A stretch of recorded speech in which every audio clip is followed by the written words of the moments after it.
Hello everyone, this is Shweta Pandey. Welcome to Step Up Academy. Students, Step Up Academy पर आप सभी का बहुत बहुत स्वागत है और क्लास 11th पॉलिटिकल साइंस में भी आप सभी का बहुत बहुत स्वागत है। तो स्टार्ट हो गए हमारे सारे सेशंस और चैप्टर 1 हम स्टार्ट करने जा रहे हैं क्लास 11th पॉलिटिकल साइंस का। और आज के इस सेशन में आइए जल्दी से देख लेते हैं कि हम क्या स्टार्ट करने वाले हैं, आज क्या समझने वाले हैं। स्टार्टिंग देखो बहुत बढ़िया होनी चाहिए और एंडिंग भी अच्छी होनी चाहिए। तो हम क्या करेंगे, जैसा कि मैंने आपको सिलेबस ओवरव्यू में बताया था, हम सारे टॉपिक्स को डिटेल्ड एनालाइज करेंगे और इसी बेसिस पर आज का हमारा सेशन है क्लास 11th पॉलिटिकल साइंस। मैंने आपको बता दिया chapter number 1 constitution why and how. और आज हम देखेंगे इंट्रोडक्शन में हम समझेंगे कि इस चैप्टर में हमें क्या पढ़ना है, क्यों पढ़ना है और क्या हम नॉलेज एक्वायर करने वाले हैं इस टॉपिक के एंडिंग पर। मतलब जब हमारा ये चैप्टर कंप्लीट हो जाएगा उसके बाद हम क्या क्या सीखने वाले हैं आज के इस सेशन से हमको समझ आ जाएगा। अब चैप्टर का नाम क्या है, कॉन्स्टिट्यूशन व्हाई एंड हाउ। ये पढ़ के तो हमें समझ आ ही रहा है कि कॉन्स्टिट्यूशन के बारे में बताया जा रहा है कि कैसे और क्यों, मतलब एक तरीके से क्यों और कैसे यहाँ पर कॉन्स्टिट्यूशन है। ठीक है, व्हाई, क्यों, हाउ, कैसे। तो ये कॉन्स्टिट्यूशन की स्टोरी हम पढ़ने वाले हैं। वैसे तो आप क्लास 6th 7th से ही पढ़ते हुए आ रहे हैं कॉन्स्टिट्यूशन के बारे में बहुत कुछ।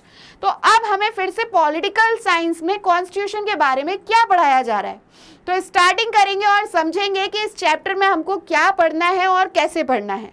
ठीक, देखो अब सबसे पहले तो बात यह आती है कि कॉन्स्टिट्यूशन से रिलेटेड पहले हम fundamental rights, fundamental duties, DPSP ये सब पढ़ चुके हैं और यही सब पढ़ते हुए आ रहे हैं। तो अब ऐसा बिल्कुल भी नहीं है कि यही सारी चीजें आपको फिर से पढ़ाई जाएंगी। आपने देखा होगा आपसे क्वेश्चंस पूछे जाते हैं, एनालाइज द स्टेटमेंट, एनालाइज कीजिए कंडीशन को या कोई भी इवेंट को। तो ये एनालाइज बेसिस किस पर होते हैं, कॉन्सेप्ट बेसिस पर होते हैं, positive concept, negative concept. Constitution के बारे में भी हम कुछ ही इसी तरीके से पढ़ेंगे। हम ये देखेंगे कि कॉन्स्टिट्यूशन इंपॉर्टेंट क्यों है, क्यों आज की डेट में हर एक कंट्री में अपना एक कॉन्स्टिट्यूशन है, कॉन्स्टिट्यूशन क्या होता है और क्या लिखा रहता है कॉन्स्टिट्यूशन में, रिटन या वर्बल दोनों होते हैं। और इसी के साथ हम देखेंगे कि कॉन्स्टिट्यूशन का इम्प्लीमेंटेशन कैसे किया जाता है, क्या पावर है कॉन्स्टिट्यूशन में कि कॉन्स्टिट्यूशन इतना ज़्यादा इम्पॉर्टेंट है। ये समझने के लिए हम कॉन्स्टिट्यूशन के फंक्शंस को समझेंगे।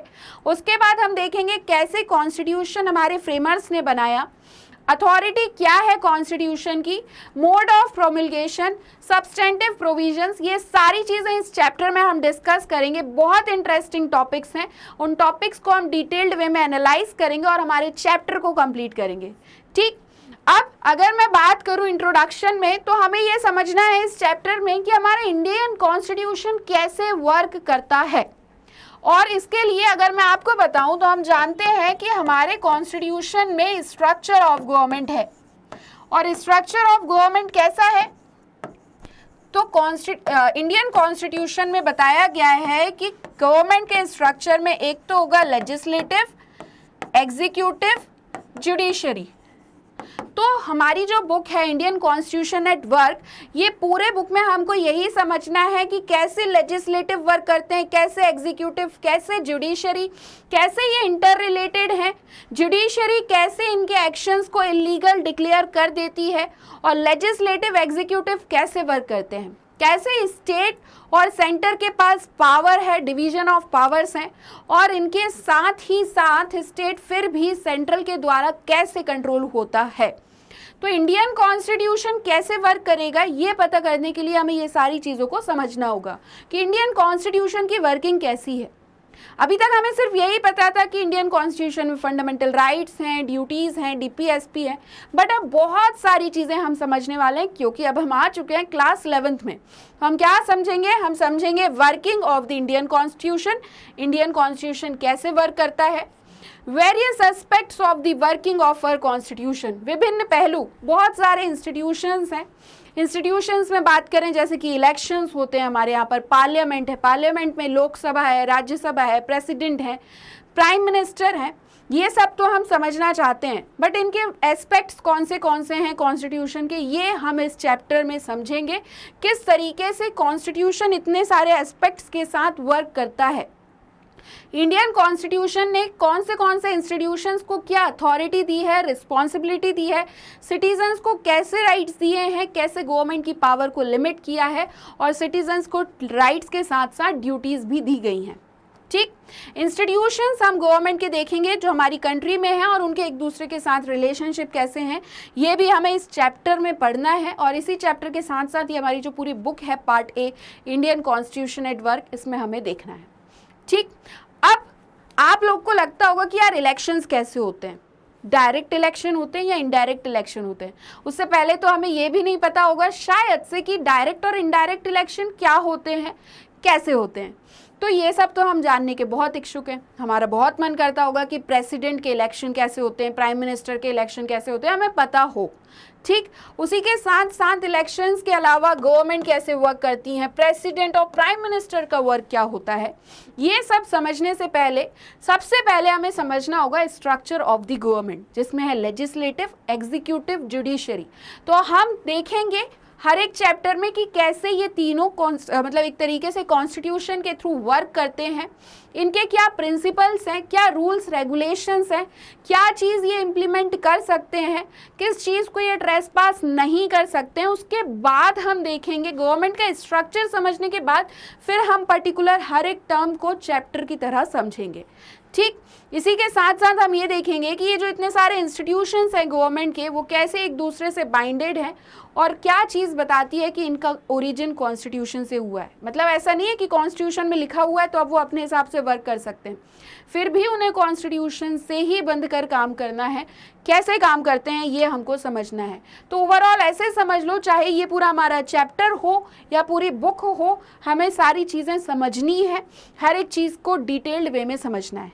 अब बात करते हैं ये चैप्टर पढ़ने के बाद हम क्या क्या लर्न कर लेंगे। ठीक, तो हमें एक दो तीन चीज़ें हैं जो समझ में आने वाली हैं। सबसे पहले हमें ये समझ आ जाएगा कि कॉन्स्टिट्यूशन का मीनिंग क्या है, व्हाट अ कॉन्स्टिट्यूशन मीन्स। जैसे कि अगर मैं बताऊं तो हमें बताया गया है कि कॉन्स्टिट्यूशन एक सेट ऑफ डॉक्यूमेंट है। तो अभी मैं सारी चीज़ें नहीं बताऊंगी, आपको हर एक टॉपिक को क्या करना पड़ेगा, डिटेल्ड एनालाइज जो मैंने किया है वो आपको देखना होगा और उसके बाद आपको काफ़ी सारी चीज़ें समझ आ जाएंगी। ऑलमोस्ट पूरे चैप्टर पढ़ने के बाद आपको कॉन्स्टिट्यूशन से रिलेटेड हर एक चीज़ क्लियर हो जाएगी। तो कॉन्स्टिट्यूशन का मीनिंग हम लर्न करेंगे। कॉन्स्टिट्यूशन सोसाइटी के लिए कैसे वर्क करता है, कुछ फंक्शंस हैं जैसे कोऑर्डिनेशन और एश्योरेंस प्रोवाइड करता है, specification of decision making powers हैं, गवर्नमेंट की पावर्स को लिमिट करता है, सिटीजन्स को फंडामेंटल राइट्स देता है। इंडिया एक डेमोक्रेटिक कंट्री है और कॉन्स्टिट्यूशन भी सोसाइटी के लिए ही वर्क कर रहा है क्योंकि डेमोक्रेसी है, पीपल्स पार्टिसिपेशन है विद अकाउंटेबिलिटी। तो इस चैप्टर से हमें समझ आ जाएगा कि कॉन्स्टिट्यूशन सोसाइटी के लिए क्या वर्क करता है, किस तरीके से गवर्नमेंट को एलोकेशन ऑफ पावर दिया गया है और उसी के साथ साथ कैसे गवर्न करता है allocation of power in society. मतलब कॉन्स्टिट्यूशन ने सोसाइटी में पावर्स का एलोकेशन कैसे किया है, क्या गवर्नमेंट को इतनी अथॉरिटी दी है कि गवर्नमेंट ऑटोक्रेटिक हो जाए और फिर से मोनोपोली हो जाए, या फिर गवर्नमेंट की पावर्स को लिमिट करके सिटीजन्स को कुछ राइट्स दिए हैं ताकि गवर्नमेंट सोसाइटी के लिए ही वर्क करे, सोसाइटी के वेलफेयर के लिए और सोसाइटी के अपलिफ्टमेंट के लिए। कैसे हमारा इंडियन कॉन्स्टिट्यूशन बाकी कॉन्स्टिट्यूशन जो ओल्ड कॉन्स्टिट्यूशन रहे हैं और आज की डेट में जो मॉडर्न कॉन्स्टिट्यूशन है ये डिफरेंट है। क्या सिर्फ सिटीजन्स को राइट्स और गवर्नमेंट को पावर्स का एलोकेशन किया गया है या फिर इससे भी कुछ और ऊपर सोचा गया है? क्या सोसाइटी के गोल्स और एस्पायरेशंस को भी इंडियन कॉन्स्टिट्यूशन फॉलो करता है? जो सोसाइटी चाहती है क्या कॉन्स्टिट्यूशन ने ये चीज़ मेंशन की हुई है? ये भी हम इस चैप्टर से समझेंगे। और किस तरीके से हमारा कॉन्स्टिट्यूशन बना, constitutional committees, doctor Rajendra Prasad, Jawaharlal Nehru ji, Sardar Vallabh भाई पटेल जी, इन सभी के बारे में हम देखेंगे कि इन्होंने कैसे रोल प्ले किया। हम इस चैप्टर में समझेंगे कि प्रोविंशियल एडमिनिस्ट्रेशन क्या था, प्रोविंसेस का मतलब क्या होता था और प्रिंसली स्टेट्स क्या होते थे। कैसे एक तरीके से कॉन्स्टिट्यूएंट असेंबली का फॉर्मेशन हुआ, ऐसा कौन सा मतलब एक तरीके से कमेटी आई जिसने कहा कॉन्स्टिट्यूएंट असेंबली बनाई जाए और फिर किस तरीके से कॉन्स्टिट्यूशन का फॉर्मेशन हुआ, फ्रेमर्स का क्या रोल रहा, डिफरेंट सोर्सेज क्या रहे जो हमारे कॉन्स्टिट्यूशन में है, कॉन्स्टिट्यूशनल अमेंडमेंट्स कौन से थे, ये हर एक चीज़ इस चैप्टर में हम समझेंगे और हमारा चैप्टर इसी के साथ कंप्लीट होगा और ये वीडियो भी हमारा आज का कंप्लीट हो गया है। तो मिलते हैं नेक्स्ट सेशन में और स्टार्ट करेंगे फर्स्ट टॉपिक से, समझेंगे कॉन्स्टिट्यूशन व्हाई एंड हाउ। तो आपको क्या करना है, बने रहना है मेरे साथ और स्टेप अप एकेडमी के साथ। और अगर आज का सेशन आपको अच्छा लगा है तो आप हमारे चैनल स्टेप अप एकेडमी को please like share and subscribe करना बिल्कुल भी ना भूलें। थैंक यू एंड धन्यवाद।